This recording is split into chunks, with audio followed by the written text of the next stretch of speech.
జై శ్రీకృష్ణ, ఎలా ఉన్నారు? మా శ్రీత పాప కోసం ఒక కొత్త బేబీ ప్రోడక్ట్ ఆర్డర్ చేశాము. యాక్చువల్గా నేను మామ్ అయిన తర్వాత రియలైజ్ అయిన ఒక్క విషయం ఏంటంటే, ఇంతకుముందు అనుకునేదాన్ని అసలు ఎందుకు ఇన్ని బేబీ ప్రోడక్ట్స్ మీద ఇన్వెస్ట్ చేస్తారు, అసలు పిల్లలు చూస్తే అవి వాడరు అని చెప్పి. కానీ ఇప్పుడు అర్థమవుతుంది, ఇన్ని ప్రోడక్ట్స్ ఉంటే తప్ప ఈ బేబీస్ని మెయింటైన్ చేయలేము, మేనేజ్ చేయలేము అని చెప్పేసి.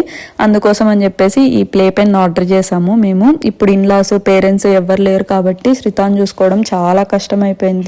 ఇప్పుడు పాకడం స్టార్ట్ చేసింది, ఎక్కడికి వెళ్తుందో తెలియదు, ఇల్లు మొత్తం తిరిగేస్తుంది అండ్ ఏవేవో లాగేస్తుంది, దెబ్బ తగిలించుకుంటుంది. సో అందుకనేసి నేను అట్లీస్ట్ వాష్రూమ్ వెళ్ళాలన్నా కూడా చాలా ఇబ్బంది అయిపోయింది తినతో. అందుకోసమని ఈ ప్లే యార్డ్ ఆర్డర్ చేసాము. మాకు తెలుసు శ్రీతాకి ఇది అస్సలు నచ్చదు అని చెప్పి, బట్ అలవాటు చేయాలి, తప్పదు కదా. ఇది ఫస్ట్ 2 days చాలా ఇబ్బంది పడింది. తర్వాత మేము కూడా అందులోనే ఉండి కాసేపు తనతో ఆడుకోవడము ఇలాగ చేసేసరికి ఇప్పుడు కొద్దిగా అలవాటు అయిపోయింది.